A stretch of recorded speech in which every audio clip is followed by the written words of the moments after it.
Okay, so hello everyone. Welcome to this week's Rencontres.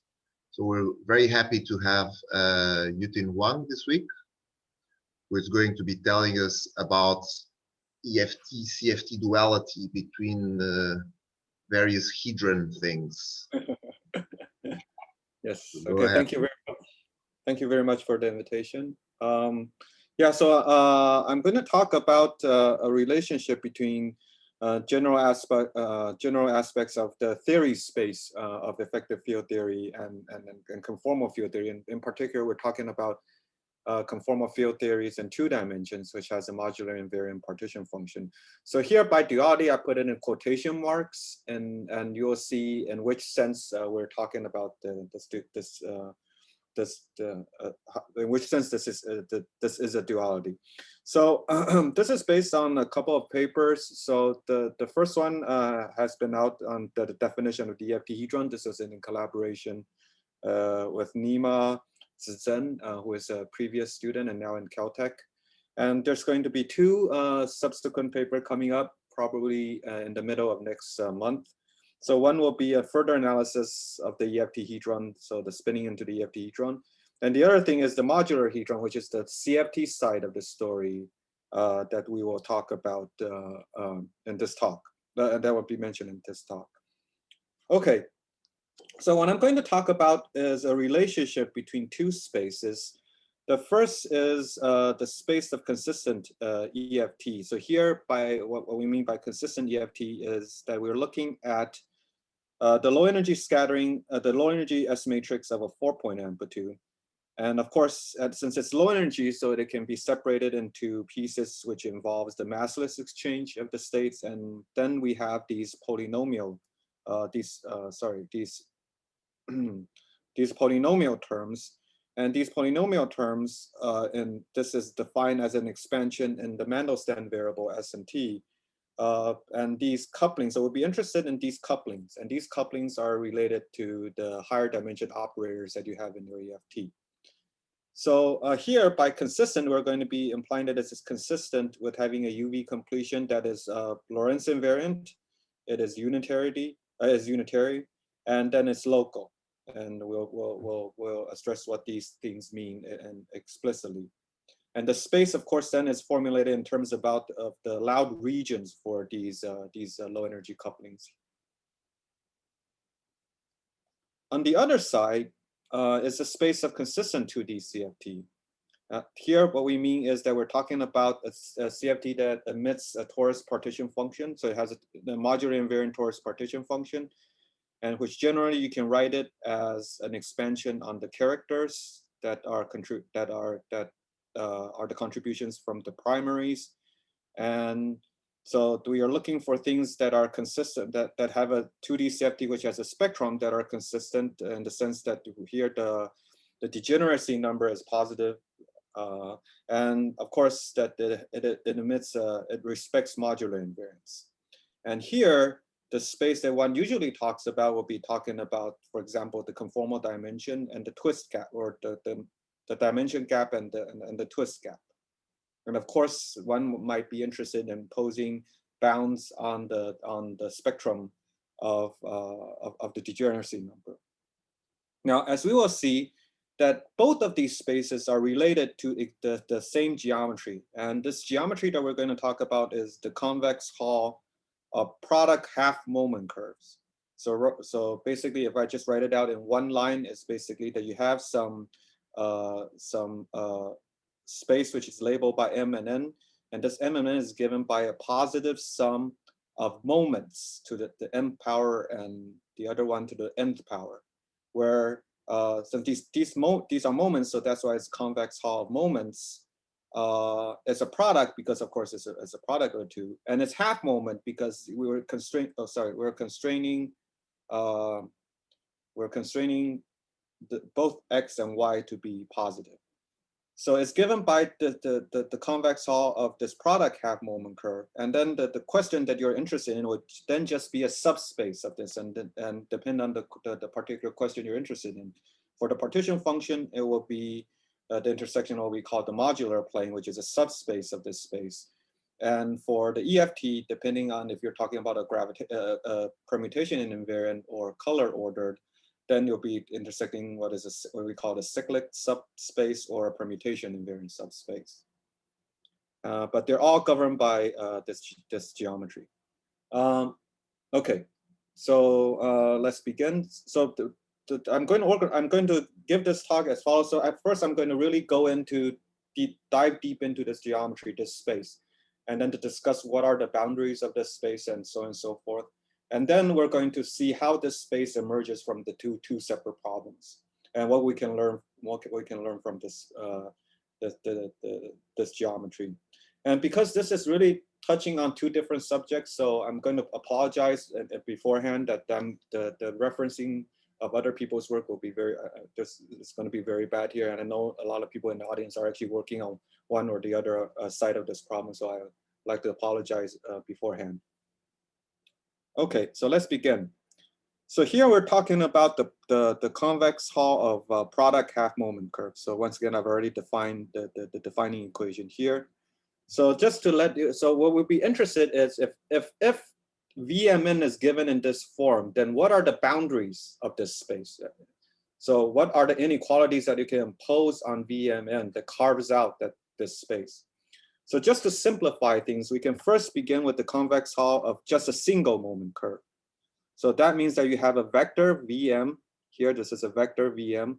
It's given by a convex Hall, so it's a sum of PA that is positive, and XAM. So this vector is given by a sum of moments. So let's say if you're looking at this in the convex Hall, you want to ask what does V must satisfy in order for it to be have a representation that looks like this?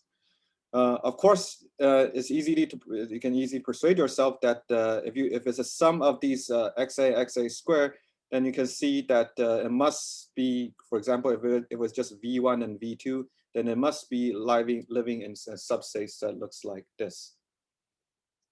Now, actually, we can make this more precise and to higher orders in the expansion, or in if you have higher dimensions here.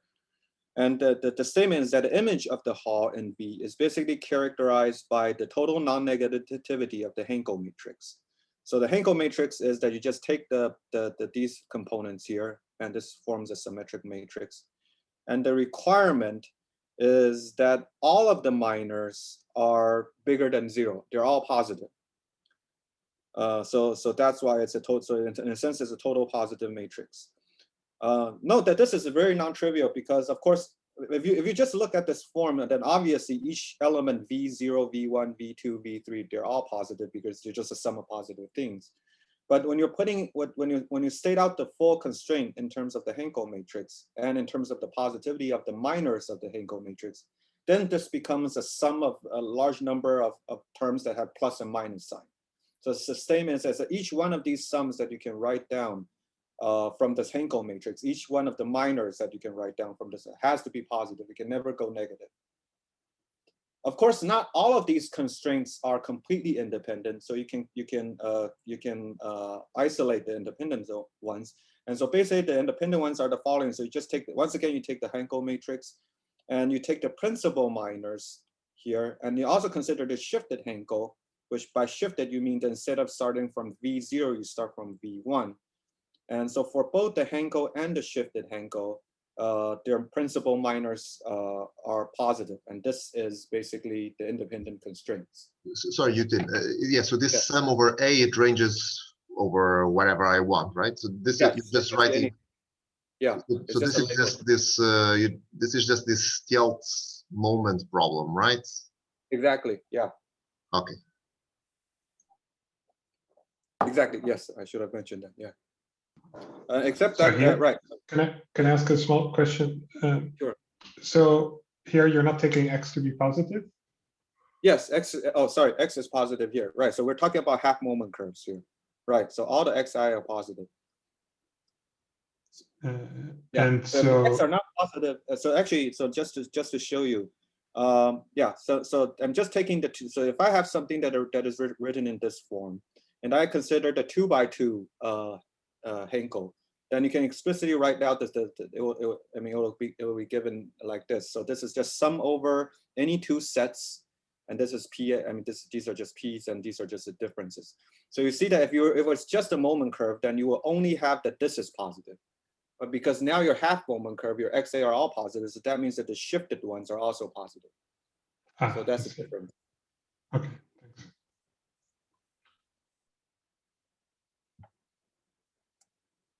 Yes. So the positivity of the Hankel minor carves out, essentially it carves out the image of the convex Hall. And now, since it's greater or equal to 0, that means that the boundary of this space is simple. The boundary of the space is then just characterized by the 0 of these minors, of these principal minors. So, and if you just look at, so let's look at 2 by 2. So since if I'm inside the Hall and I want this to be 0, so then what this means is that since I'm summing over, since this is always positive, so the only way that this can be 0 is that since this needs to sum over all distinct pairs, right? So the only way that this is 0 is if your Hall only has one vector. That's the only way that this can be 0, because then this formula it has no two pairs to sum over. And you have a similar statement here.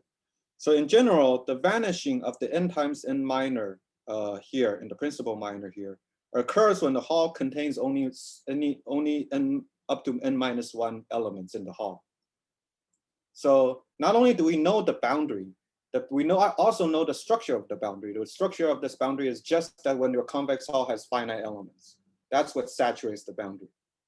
So, sorry, does this mean that some of these V's will be 0 beyond some point, or is it that the X ends?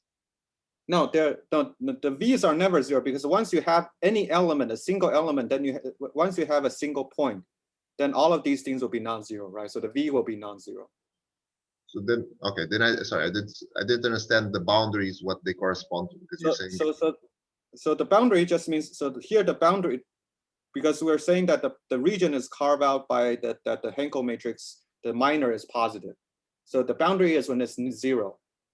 So when any of these Hankel matrix is 0, so we can look at this is one of the Hankel matrix. So that the only way that this is 0, because this is some of positive and positive things. So the only way that this is 0 is if you don't have two pairs to sum over, because this is summing over all two pairs. So that means if you only have one element, then this 2 by 2 will be 0. So that means A is just 1. There's no sum. So you only have one vector. And indeed you can see, right? So if I have one vector, then then the vector is then you just have x squared. And this is 0. The determinant of this is 0. All right. But once you have two vectors, then this is no longer 0. But now, since the space is, that's why the space is so nice, is because that since the space is just carved out by the successive Hankel, the successive minors, and each minor only vanishes when there's finite number of elements. So that means that when we're on the boundary, we actually know what happens. That means that right now, when we're on the boundary, the Hall just have finite number of elements, and this behavior will be very crucial. And when we connect it, when later on we talk about functionals. Okay. So can I ask, so you say, sure. if you're given a matrix V that obeys all this positivity condition for its minors, how easy is it to reconstruct the P's and the X's? So of course it's not because then you need to solve like a high degree polynomial. So yeah, we've been trying finding polynomial roots, right? Yeah. So for example, we did this for like up to 11 times 11. So doing Taylor series and expansion up to 11 order and derivative orders, and we can solve this numerically to find the vectors that are actually in the Hall, which actually we'll talk about later on. But in terms of like really going to high derivative orders, this is not really an easy thing to do, because the polynomial you're solving is a very high degree. I think this is what the spectrum extraction program does that the bootstrap people use. Yeah, and yeah, so I'll also comment on that.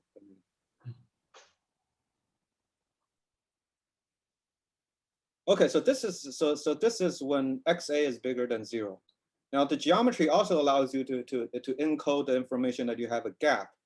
By gap here, so let's just assume that, for example, my XA is bigger, and instead of just bigger than 0, now I have that my XA is just bigger than some fixed value that is positive.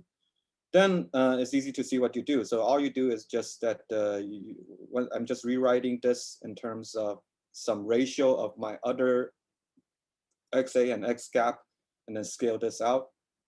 So then if I just rescale all the V0 by this parameter X gap, then I get one XA prime, where XA prime are the ratio of XA over X gap.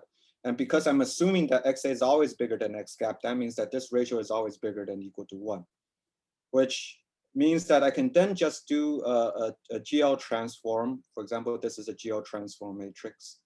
And then acting with this GL transform on both sides of these equations, I get on the left-hand side, I get the difference of these V's. So these V primes are defined by rescaling with appropriate powers of these X gap. And on the left-hand side, it looks like this.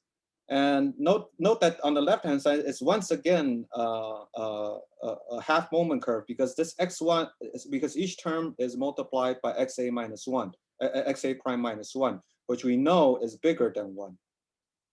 So it's bigger than 1, and these are all just the same positive number, which you can absorb here. So that means that, so what that means is that whenever you have a gap, the only thing that you need to do is just, let's say if you want to introduce the gap as a parameter to your problem, then you just introduce this parameter by rescaling all the components by this gap. And then the statement, the geometry statement of that, the existence of this gap is just that after doing the rescaling, the twisted version of these couplings all has to satisfy the same Hankel constraints.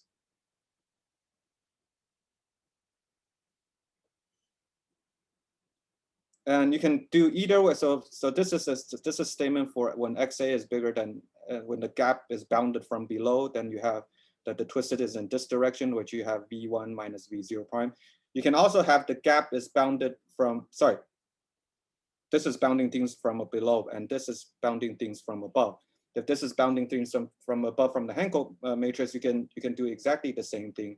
And then you will have just, once again, it's just these twisted combination, where you're just twisting in another direction.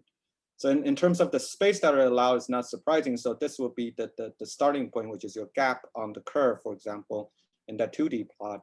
And then the region, if it's bounded from below, then the region that you're interested in now becomes this subregion.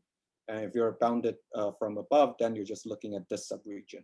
And that's reflected in the Hankel constraints on these twisted couplings. Okay, so now we've introduced the constraints on a single moment curve. Now the geometry we'll be interested in is actually a product of moment curves. So let's say if you have a matrix, so we have this defining equation previously, and so let's write it in a matrix form. So it's just a statement that these V matrix that you have is given by a product of two moment curves, and they're all half moment curves. Now, so then the question is, what is the inequality that carves out this space, that carves out the fact that this can be written in this form?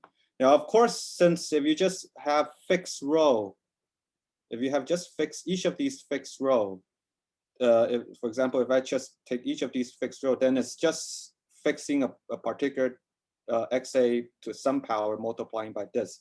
So you still have the original moment curve thing. You just have an extra power of XA, which you can just absorb it into PA since it's positive. And you can do the similar thing for each column. So for similar thing for each column. So you just have the trivial constraint to begin with, which we talked about, which is that for each row, the Hankel matrix has all positive minors, and similarly for each column, you also derive Hankel matrix which are positive. But of course, you expect more. And what you can see is that actually this is you can have much more constraints, which coming from the fact that it's a product. And that is that, for example, if you just take each of these rows, so each of these rows form a Hankel matrix. So I can call it, this is the m equals 0 Hankel matrix here. I have m equals to 1 Hankel matrix here, and m equals 2 Hankel matrix here. So within these Hankel matrix, I can take a particular minor. So I will have the minor of the m equals 0, 1, the minor of the m equals 1, minor of m equals 2. Once I have these minor, now I can form a new Hankel matrix, which is something like this. So for example, I can form the new Hankel matrix of the minors of the row Hankel. So this would be the m equals 0 Hankel's minor. This is a m equals 1, so this is symmetric. And then you can show that this is also positive. Okay, so this is like the Hankel. You first have the Hankel constraint. These are all individually positive, and then you construct a bigger Hankel, and then you impose the Hankel constraint on the bigger one. So this is like a Hankel. So we just call it the Matryoshka Hankel constraints. Just the fact that it's a shell. Sorry, Yutin, had this been studied in the mathematics literature before, or is this some this stuff thing that I haven't found. I haven't found things that have. I mean, this idea of Hankel and Hankel. Yeah, we've been looking for some discussions on this, but we haven't seen.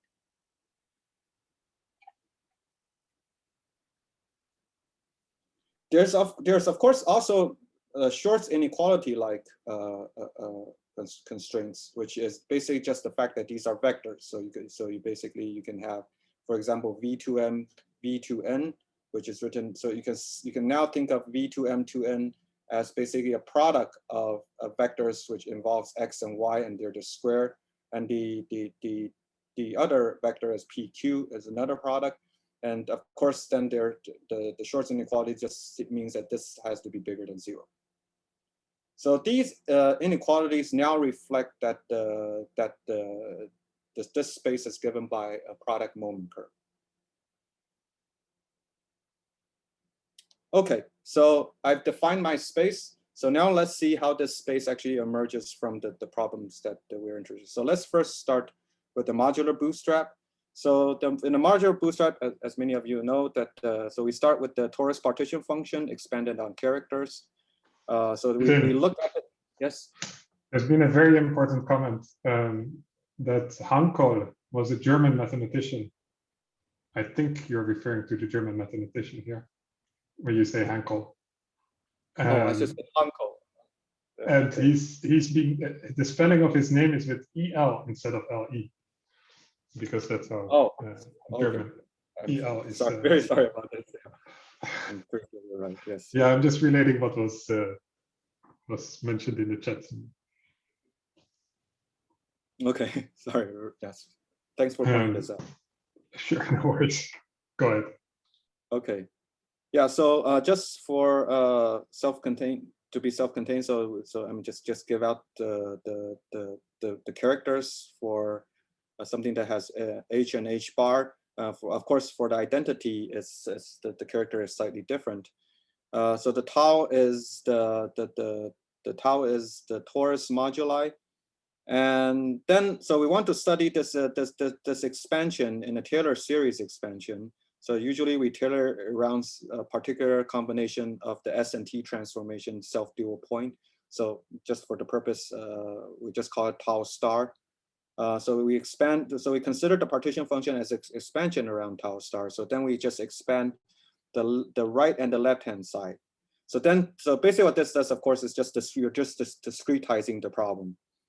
So once you have that, then of course, because of the nature of this, it's a product geometry, and we just have that the Z in terms of the Taylor expansion, you can organize into a matrix, and then we have yes, we have the identity contribution, and we have each contribution from the different states in your spectrum.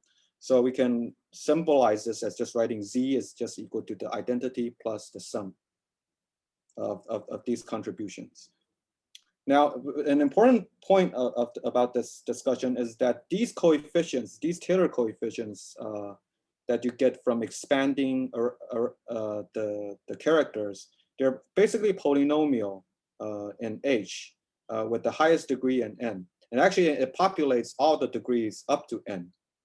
So what that means is, since it's a polynomial, then that means that all you need to do is just do a GL transformation. But importantly, this GL transformation is independent of H.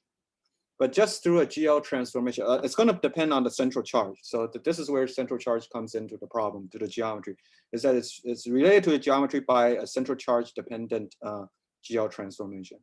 But the point is that you just move this the identity to the left hand side, and you perform GL transformation on both sides because it's a product geometry. Then you immediately get that this given by a positive sum of Hankel matrix, of moment curves. And of course, this is a half moment curves. So since each H and H bar are bigger than 0. And of course, as we mentioned before, then you can easily incorporate the information of the gap into the geometry by doing a further GL transformation. So let's say H is bigger than HG and H bar is bigger than HG bar. So that means that you can do a further GL transformation to get it into this form, which is the twisted gap, which is that these are all bigger than 0. And so then you get so then we call this space V. Sorry, So, can I ask? Sure. I'm not entirely sure if I understand the GL transformation that you mentioned correctly, but it seems to me naively that it would interfere with the positivity of these NH bar in the new basis. Very good. So yes, it's going to be, but because of the fact that it's universal, it's independent of H. So the positivity is just an overall sign for each of the spectrum. Yeah, that's very good. Yes, indeed. So if I just take the determinant in principle, this is going to change the sign depending on what exactly the determinant of this is. But because it's just a universal determinant, yeah. So it's just an overall sign. Yes, thank you for pointing this. Yeah, I should have mentioned this. Yeah, and the same thing goes with this GL transform as well. Mm-hmm. Good. So now we have that after this GL transform, the space is given by a product of the moment curves. Then modular invariance is just saying that, of course, it's just saying that in this kind of definition that the ZMM is going to be 0 for all the m plus n equals to odd. It's only going to be 0 and non-even. So that means that Z must live on what we call the modular plane, where the modular plane is parameterized by just, so these are the free variables and these are 0, which reflects that it reflects the constraint from modular invariance. So if I just want to talk about this as a geometric problem, then the statement is that the space of consistent modular invariant partition function is now rephrased as an intersection problem, which is the intersection of the modular plane with this V space, which is characterized by the product of half moment curves. So in other words, this intersection this space is basically, just to write it in a condensed way, is that all of the Hankel positivity that I mentioned before acting on this GL transform space, which is parameterized by the modular plane. And of course, these M contains the information of the central charge, and this N contains the information of delta gap, has to be bigger or equal to 0. And that's the character.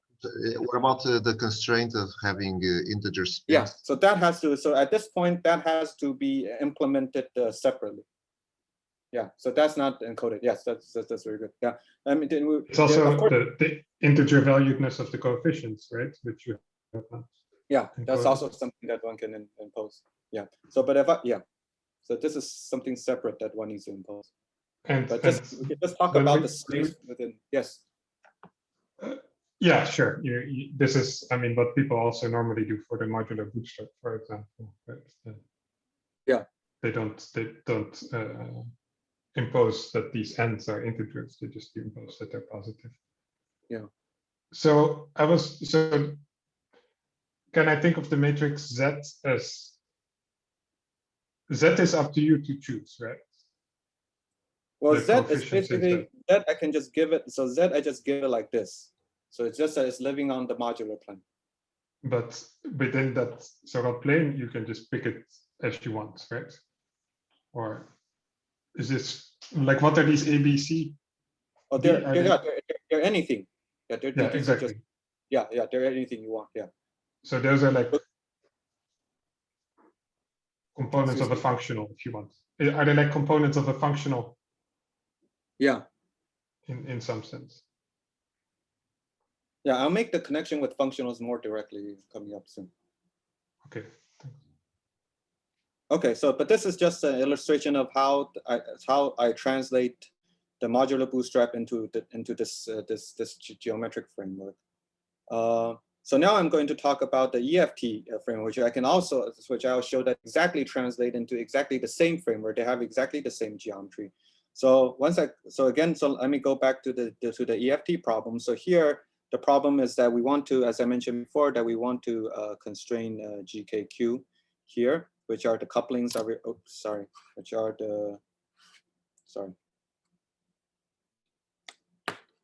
are the couplings of the higher dimension operators. So in the EFT, so what one does is, of course, one uses dispersion relations. So if we take this, let's say if you have the complete amplitude, and let me just define this amplitude in the complex S-plane, and then you do a contour integral around the origin in this complex S-plane. Then around the origin, the amplitude, because you're looking at a small s, so you're looking at low energy. So that means that around the origin, the amplitude basically takes the form like this. And so basically you start picking out the contribution from the GKQ. So I'm going to call this integral, this contour integral as I and T. And of course, individual couplings here then can be obtained by a further expansion in Q and T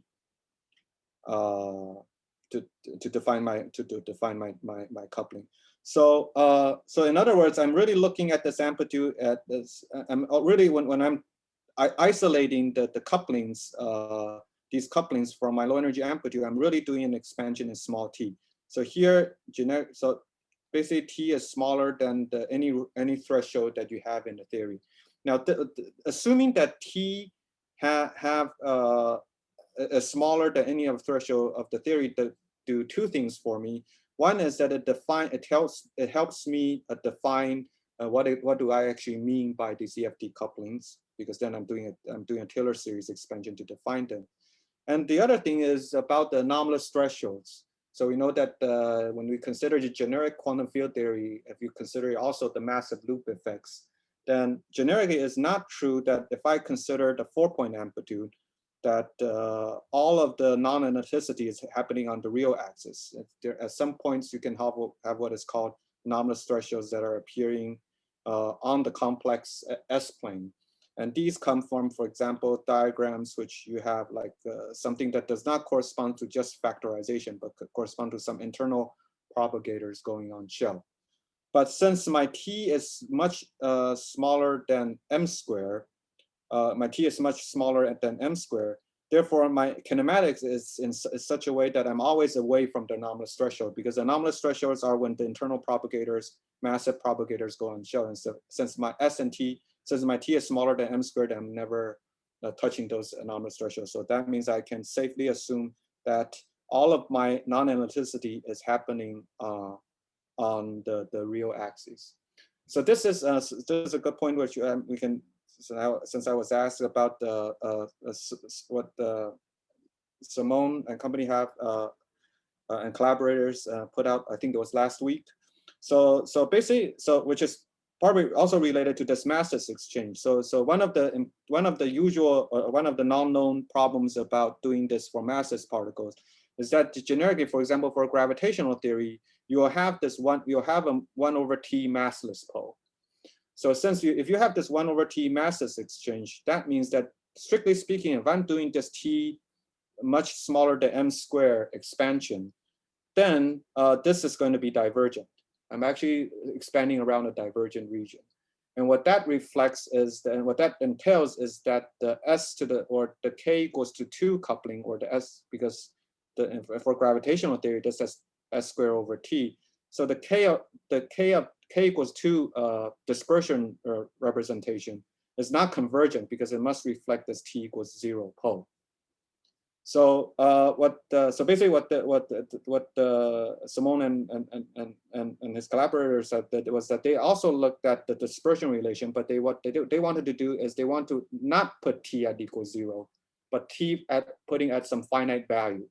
And since you know that, if you know that you have a gap, you know where to put that finite value is.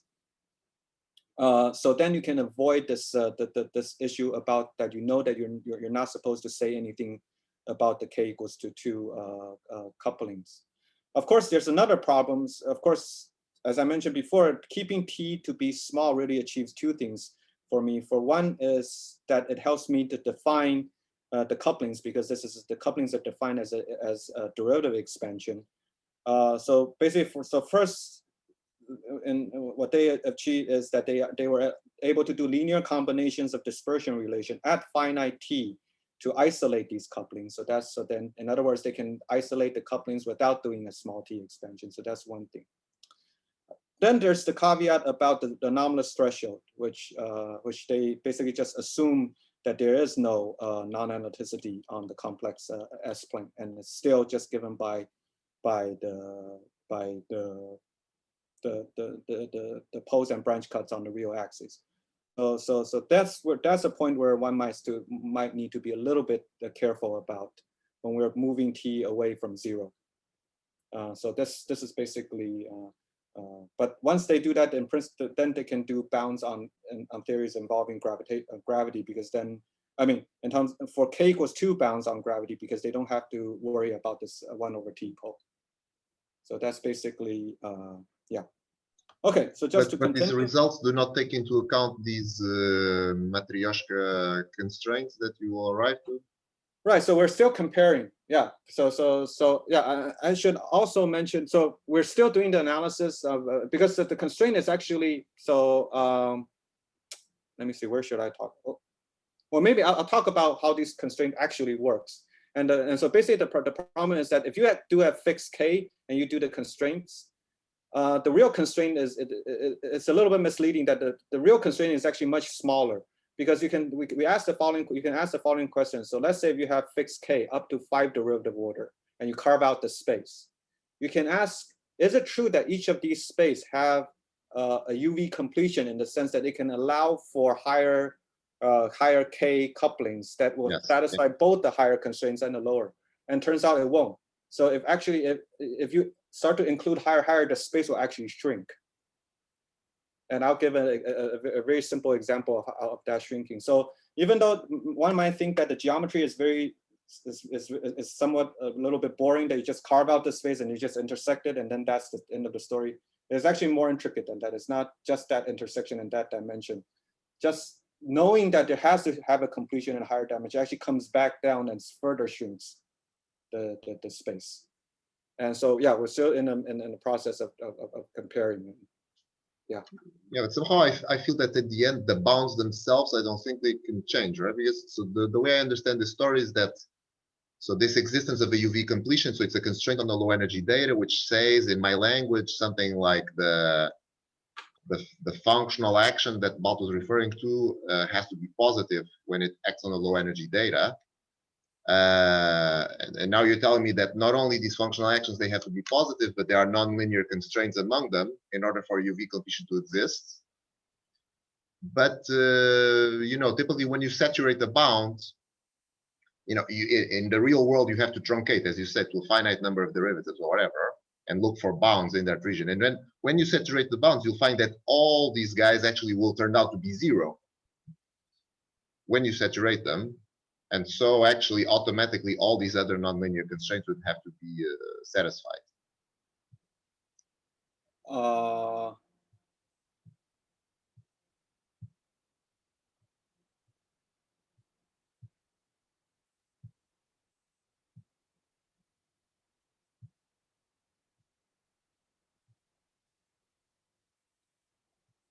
I mean, from the functional point of view, I mean, one way to, sorry, maybe I need some time to orient this in the right way, but let me just say operationally what happens, why the higher k is coming down, is that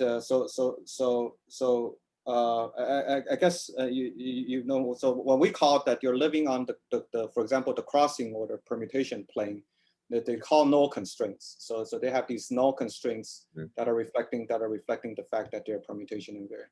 So then you can, so the functionals that they're considering functionals they're considering a function in which they add a bunch of these null constraints with arbitrary coefficients, since they're 0, so you can add any of them. And then you try to tune these, to play around with these coefficients to find an optimal bound. So of course, the more at each order in K, you have more and more null constraints. And so it depends on how many null constraints you add up. So if I consider more and more, and Sure. not the recent paper, the paper before, once they encode, the bound becomes tighter and tighter when you encode more and more null constraints. Yeah. Because the functional space you're playing with is bigger and bigger. So that's operationally what actually happens. Hey, Yutin, can I ask you a question? Hey, Brando, yes. Hey, hi. So you mentioned this caveat about the anomalous thresholds in for large T. Yeah. Do you know if this? I mean, I had the impression they were working with the T large but negative, like physical T. Do you think does this matter for the existence of anomalous threshold or not?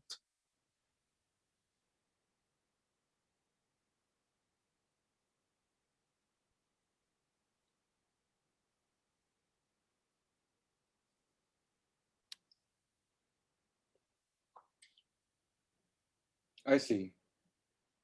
I mean, I may be wrong. I'm asking because I'm not fully appreciating the paper. So Yeah, I have to. Sorry, I don't have the answer off the top of my head. okay, thank you. Sorry about that. Okay, but the one thing is that when we're doing okay, sorry, I'm just not saying anything that might be turned out to be wrong. Okay, so let me just continue. So actually, I think I'm a little bit running very short on time. So right, so I guess basically the statement is then most of you heard before, which is that you do a contour deformation. So instead of doing the contour around the origin, you do a contour along you take this blue contour. And so by assuming, for example, Froissart bounds or causality, you know that this is bounded by S squared. So that means that for anything that is n is bigger or equal to 2, when it's equal to 2, you have this problem about the T-pole. But just in terms of infinity, for n bigger or equal to 2, then this infinity vanishes. So that means you only pick up the residues and the discontinuities along the real axis. Now, so importantly here is that the Lorentz invariance also enforces the constraint on this residue, and the statement is that the residue and this discontinuity are positive functions. So here by positive functions, we just means that they are positively expanded on the Gegenbauers, which in 4 dimensions are just the Legendre polynomials. So they have a preferred orthogonal polynomials that you can expand on. So that means that we have an identity that GKQ, that this coupling is given by the derivative expansion. So once again, now you have a derivative expansion on these Gegenbauer polynomials. And of course, this relation is known for a while, and there's many works that have worked on this relation and extracting bounds from them. So just list them here.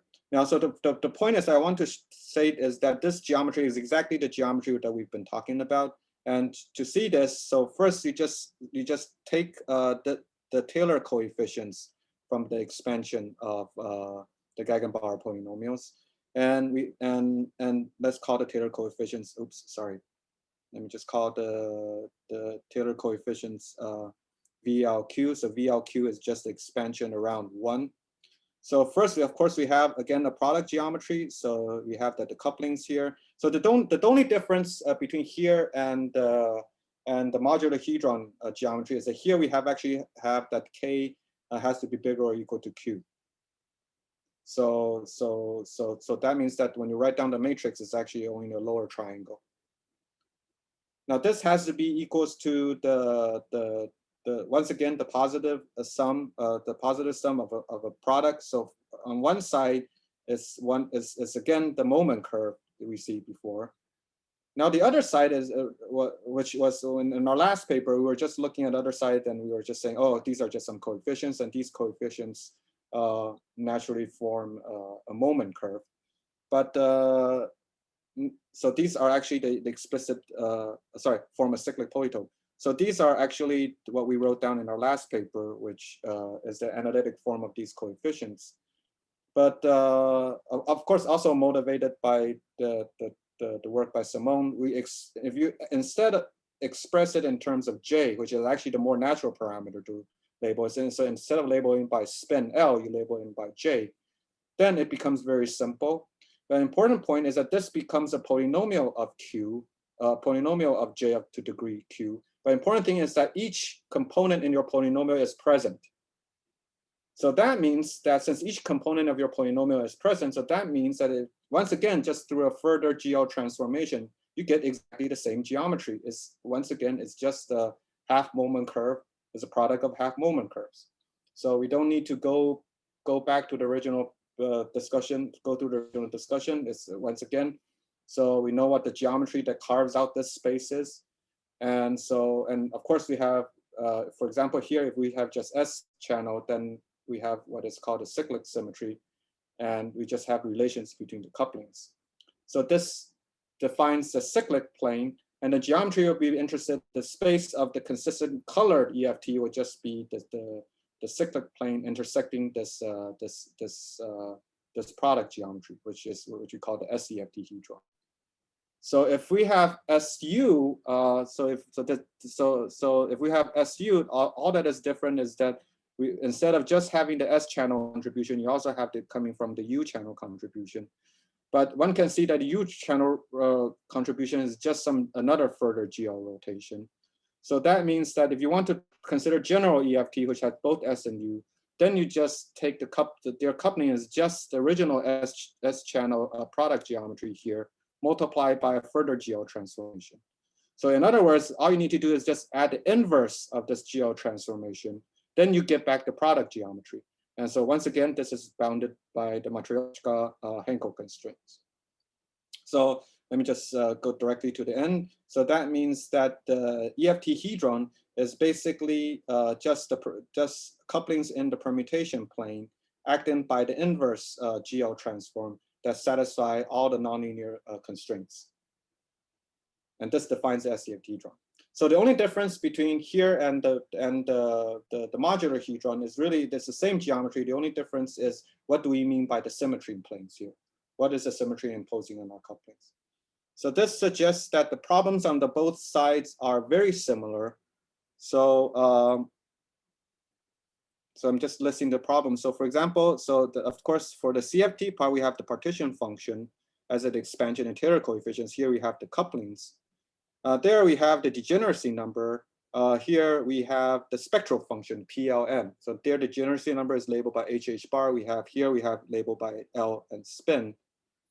Usually in CFT we have the vacuum, the identity contribution. Actually we have something very similar here, which is a gap, because if you have an EFT, you must have a gap state. Otherwise, if it's just continuous, then you don't really have an EFT. So when we're talking about EFT amplitude, you actually have to start with the gap state that starts. And then all of the higher UV completions begins from that and beyond. So what is usually the gap in CFT, or what is usually the vacuum in the CFT, in terms of geometry, that discussion, it actually translates into the first state, in the first massive state in the EFT. So that means that usually we also have the twist gap and the dimension gap that translate into the spin gap. And then we call this M prime, which is the next state that comes after the first massive state. And so, for example, then you can do many things. For example, we're carving out space for GKQ. You're also carving out space for Z. So, for example, this is just the simplest low dimension space that you can carve out. So this is just you just have Z0 and Z2. So this is just the modular polytope part. So I'm actually not doing both H and H bar. I'm just doing more like the spinless bootstrap part. But this is just expanded in 2 parameters. And then the Hankel matrix just carves out this space. And immediately you see then there's a lower bound for Z0, because Z0 is always going from here. And so usually we also have the same thing for the G3, G4 here. But this just translates exactly the same thing you just translated on this side, and then you get the Z0 bound, for example. And so here I'm just quoting numbers. So if we reset, of course, this is far from the real bound, but you can see that just from C equals 12, this is the numeric value we get for the Z0 lower bound. Then the other thing nice thing about this is that we're doing things analytically. So it's very easy for us to analytically take C to infinity or to large, whatever value we might be interested in. So all of these things have analytic formulas. Okay, so how much time do I have? Probably, okay, so let me just make a contact explicitly with how this geometry tells us have about 10 minutes at least. Okay. Yeah, so this is so now I want to make a comment about how this kind of geometry approach connects up with the functional.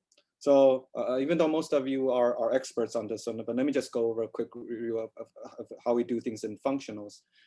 So let's consider, so I'm just going to consider the modular polytope. So we have the modular hedron, which is a product geometry, but we can also just consider a subset, which would just be a polytope. So it's not a hedron. So to do that, for example, you can just, so this is our modular hedron form of product geometry. Then you just choose some linear combinations of this to form, so this is giving a positive sum of H and H bar to different powers. So you just do linear combinations to form H plus H bar to some power. So you just form H plus H bar equals to delta. So these are just H to H bar square and so on and so forth. So you can just get that from doing this and picking specific elements in here and just doing linear combinations. So in that sense, so once you do that, then you get a simple, just usual convex Hall polytope problem. So we have Z is given by the identity plus positive times a polytope. But because you're coming from the modular hedron, so you know that this polytope is basically the convex Hall moment curves. So once again, you're interested in that this must intersect with the modular plane, or to put it another way, is that the intersection of this with the orthogonal to the modular plane must be 0, must be empty. So this equation, you can rewrite it as in this form. So you take the determinant of you put the modular plane here, and this is the identity here. This is this G vector here, and this can just be some auxiliary vectors. I don't care. You just put some auxiliary vector here, and the statement is that determinant of this must be 0 because of the fact because it must respect modular invariance. So it cannot have any element orthogonal to the modular plane. Now, of course, so this defines me a functional. Sorry, this then defines me a functional here, which is defined by this. Of course, I haven't tell you what V1, V2 is, but this is basically what the functional method is doing, is choosing different, when the space of different functional is equivalent in this language to the choice of different auxiliary vectors that you put in here. So in general, the functional will look like something like this, and we know that basically the last single zero here will corresponds to the gap. There must be something at or below here, and if you assume that the spectrum is at the gap, then you have these double zero, which gives you potential solutions to the crossing problem. Okay, so actually, it turns out that when you look at the modular polytope problem, you can run. So you can run the linear functional methods, and you can find the functional. Actually, the functional is actually given. We can write down the analytic form of that functional, and that functional is basically look like this. So it's just x, g0. The auxiliary vectors are actually just these double zeros here with gi dot, and this just reflect the fact that they're double zero. Of course, you might ask. In principle, if I write anything, choose any I and j, I'm going to get something that looks like this because it's engineered to have these double zero. But what is interesting is that, so in principle, so once you have these the double zero and a single zero, of course you have a solution to this equation here. But a priori is it's not clear that it will actually yield the solution to the full problem here, because this equation is basically a projection of the fuller problem, because you're projecting through some directions, and this have much more components than this is just a single component, but this has much more. So for example, here this is P11, so there's actually 11 roughly actually 10 zeros here. And so you actually have to, so the same thing has to satisfy 10 equations. And it turns out that when you're optimal, you actually do find a solution. So the zeros of the extremal function actually yields a valid extremal spectrum. And so this is curious, why does this happen? And from a geometry point of view, we can invert this and we can see that this must happen.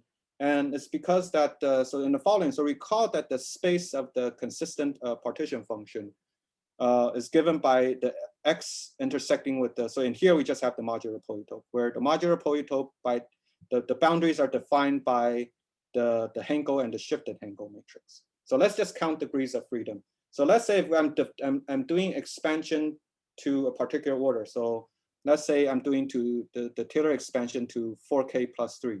So the space I'm talking about is projectively 4K plus 3 dimension.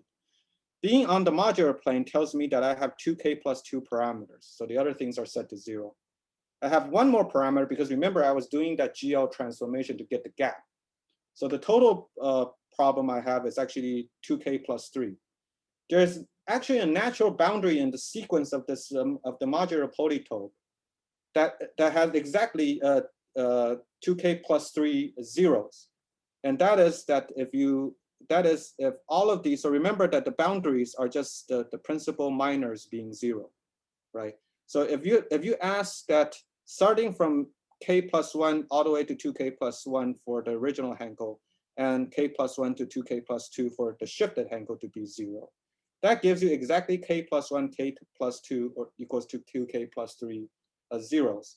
And so this boundary intersect with this plane at points. So we've identified, so by doing this intersection, we identify where are the vertices of this intersection problem. Now, but importantly, as I mentioned before, on the boundary, what you know is that on the boundary, it tells you that the space is spanned by finite vectors. So here, since we're setting zk plus 1, anything beyond zk plus 1 to be 0, so that means that the k by k minors are non-zero. So that means that, and anything beyond k by k minor is 0. So that means that the boundary on, so this and the intersection, these points are actually spanned by k elements. Sorry. Exactly k vectors here. They're exactly spanned by k vectors. And so that's why when you have an intersection, you actually have a valid spectrum there, and the valid spectrum is given by exactly k of k vectors, and exactly that this is what we've seen here. And so once we use the boundary, we use the intersection problem to find the points. We can use the points to construct for example, to construct the functional. Of course, the point by construction already solves the full modular problem. And then we plug it in and we can construct the functional, and we match with the numerical functional that one gets from a computer or the program. And we find exact match. So we're using this intersection, we're reproducing the optimal functionals that are generated from the linear programming. So, okay, so I think this, so let me just summarize. Yutin, sorry, Yes. I got a bit lost. I mean, there's some previous work that shows that indeed you can find the functionals essentially without solving an optimization problem, because you just demand that you find that the functional takes the form that you wrote with this ansatz as the determinant of a bunch of vectors. And then you can tune the vectors in such a way that you get an optimal functional and an optimal solution. So I don't understand. I mean, does this method, these techniques propose a new way of arriving at these special vectors or not? It was not clear to me. So by the way, right. So one of the things that I mean, we also wrote a paper before about doing this searching through. So we were searching through coplane conditions, and requiring that these vectors satisfies coplane condition actually gives you the one that is optimal. And compared to this, this is more like this is more like going from a theory space to tell you why that actually works. because that you're just looking at the points that are intersect. Like I said, that you're just looking at the crossing plane intersecting with the boundaries of the geometry. It's an explanation, but it doesn't give you a new method. I think this argument of yours that the intersection is a point, so the boundary spanned by k elements, is basically what I was saying before, is that if you have optimal solutions, they will saturate the constraints on k functionals. So there will be k functionals which kill the solution, and so the minors involving those functionals will all be zero. I think this is basically a way because all these s, they are just derivatives, right? So you can change bases and go to the basis of functionals. Each of them is a functional, and the optimal solution actually, it has to be killed by your basis of functionals because your solution is a solution to crossing. So any functional that you act on it, you have to get zero. So there are n or k or whatever functionals that have to kill it. And so there's some, there's some, the matrix of functional actions will be a matrix where all the entries are zero. So of course, minors of that matrix are also zero. I think, anyway, maybe we can discuss later, but I think this is the yeah, and then, yes, it's definitely really, yeah, here in some sense, here what we're saying is that why this happens is because of that hidden geometry in the beginning, which is that the product geometry tells me that these are the boundaries. And that, yeah, and that on the boundaries, so on the boundaries, you know that you have on each of these boundaries, you know exactly what is the number of elements in your that is saturating that boundary. So I think it's yeah, I think it's but the other, yeah, sorry.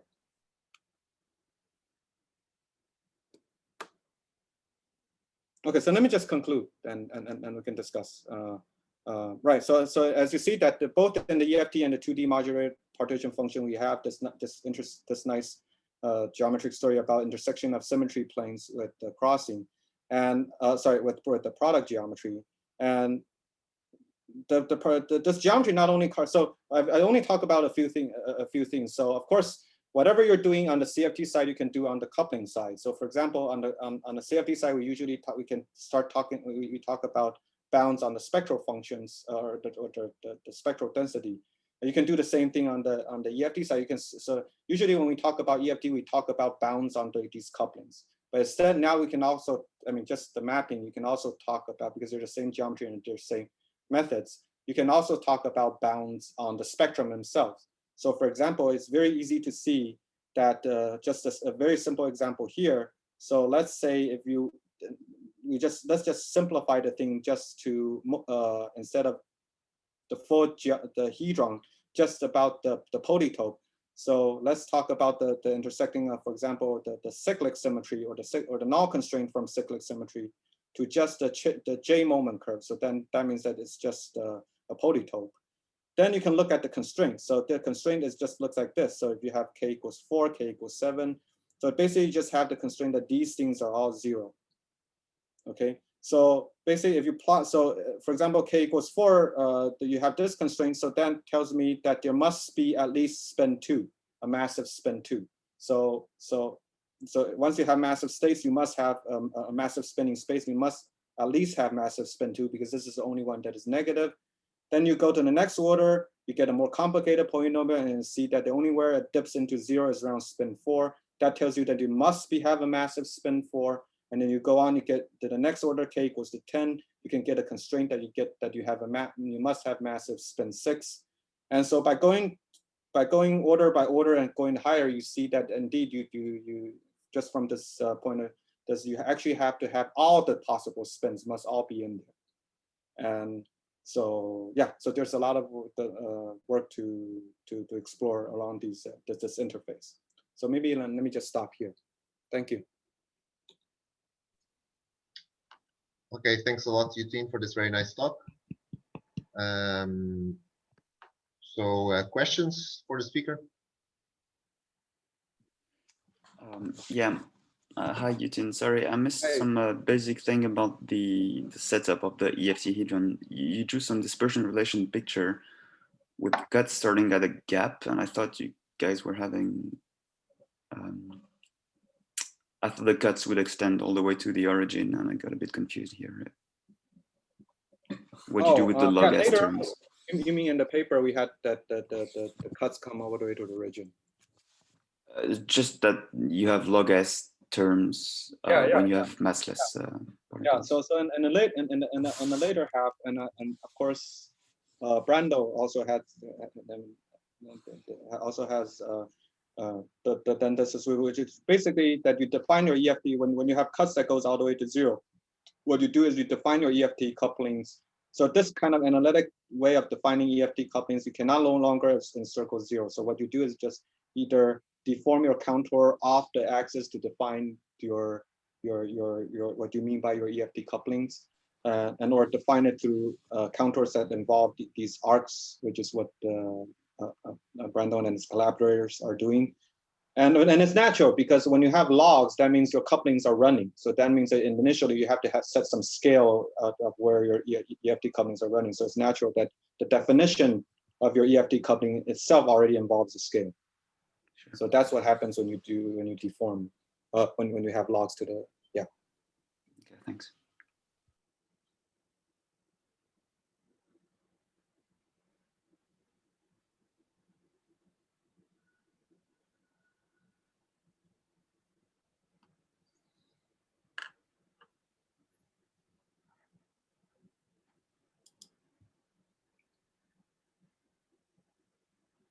More questions? So the modular bootstrap and this EFT bootstrap are kind of special, but is there something you can say about, say, a single correlator bootstrap for operates with spin or multi-correlator bootstrap? Not in terms of this, not from the geometry point of view yet. Oh, sorry, they're talking about multi-op, you mean, there's similar, of course, there's similar structure on the 1D CFT on the 4-point function bootstrap problem, which yes, we did a paper I wrote before with can you do 1D multi-correlator, for example? For for multiple correlator, you mean like different correlator, not multiple points, but different correlators. Yeah, they'll be coefficient are then matrices, right? Yeah, then you have matrices. Then I haven't done anything in that direction yet, but there are similar things already done in the EFT part. So I would imagine that something similar things will translate there as well. I see. Well, a comment is that if you add spin, indeed it seems naively that things don't work, but one sign of hope is that, you know, if you take conformal blocks and you expand them into descendant states, then you know, it will just be some powers of some radius to the delta times some Gegenbauers. So then it seems like you could do the same sort of thing. You could take derivatives with respect to the radius, and I mean, your T would be involved in the Gegenbauer, and the radius would be your S. So I think perhaps these methods of yours have a chance of working there. I see. So regarding this last point with the extremal functional, I have another question. Yes. Which is that the problem with writing the functional in that way is that sometimes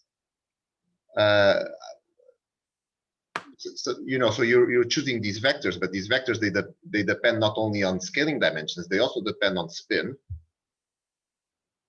and you don't know which spins will appear in the solution. So these the double zeros that you are getting, for instance, you know, so you solved for the functional. Yeah, so when you solve for the functional, for instance, there are circumstances where you plot the functional and you see a double zero, but well, you see many double zeros, but then it's impossible for the functional to have the form that you wrote. Some of these vectors, their derivatives will not appear in this decomposition. So basically, whenever the number of vectors in the solution is larger than n/2, where n is the size of your truncation, then this is not possible to do. Yeah, certainly. So yeah, this was just example that were done in the spinless bootstrap. So there's yeah. So yeah, so for that's what we're doing now. so we're still trying. So because for us, we're just directly going to the spectrum, and so once we get the spectrum, we already know the gap. So what we've been doing is to just do the full modular-hedron intersection problem, and then we solve the modular-hedron intersection problem, and to get the function the spectrum, and then match and then compare that to the numeric functional method to see if they actually give the same gap. So now we have the same gap. So this, yeah, so in principle, from our point of view, we don't really care about the functional. So we can, because we're just directly getting the extremal spectrum. And so, yeah, so now we're— sorry, but if you have I'm not sure what you're calling an extremal spectrum, but if you have an extremal spectrum, it automatically comes with a functional. So but I need to write it down. So what I mean is that I know, yeah, I know exactly what the deltas or the conformal dimensions. I know what the n are, but I want to write it down explicitly, like, right. So I need to find an analytic form to write it down.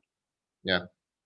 Yeah, and no, but this can be done. But I mean, what I'm saying is that when you say that you have the extremal spectrum, but for instance, when you're looking for one, you don't even know how many vectors to choose in your ansatz. No, that's my point. We know, because we know that what is the precisely intersection boundary, and that boundary tells us how many vectors we have. So well, that's why we say, well, okay, maybe you have some insight. I know that in higher dimensions, in general, this number cannot be predicted from the start because it will change depending on the optimization problem that you solve. Higher dimension meaning higher what?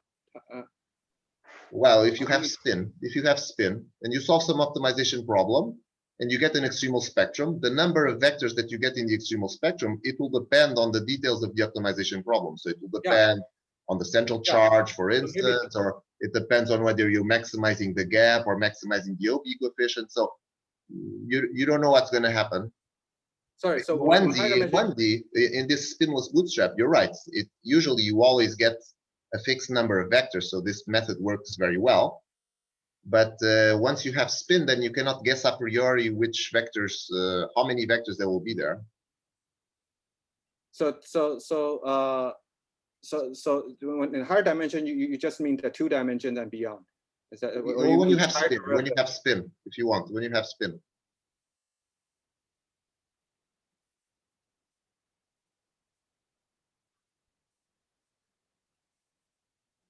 Okay, because we haven't done to very high derivative orders, but yeah. Yeah, so at low derivatives, you might get lucky, but very quickly.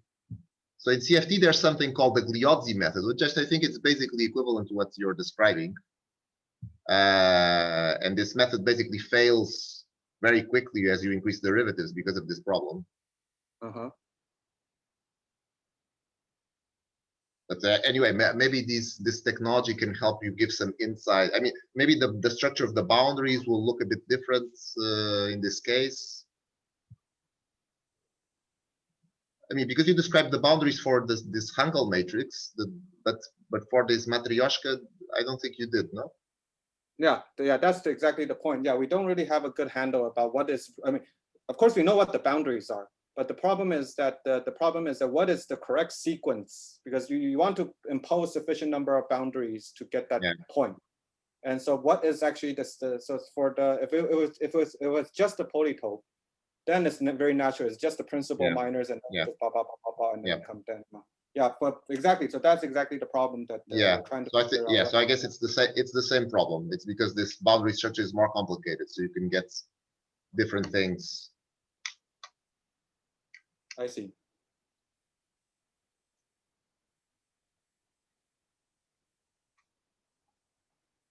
So more questions? Yeah, just one last question maybe for me. If you're at some generic point allowed by your couplings and your constraints, and you plot the partial waves, to what extent do they satisfy that they're smaller than one? Do you understand correctly that they will be positive always, but you don't? You will not necessarily find that they're smaller than one everywhere. Yeah, so we haven't imposed a smaller than one. If you impose a smaller than one, you can get actually further bounds. Yeah. So for example, if you put farther than one, then you can get upper bounds for like the leading derivative couplings. Okay, thanks.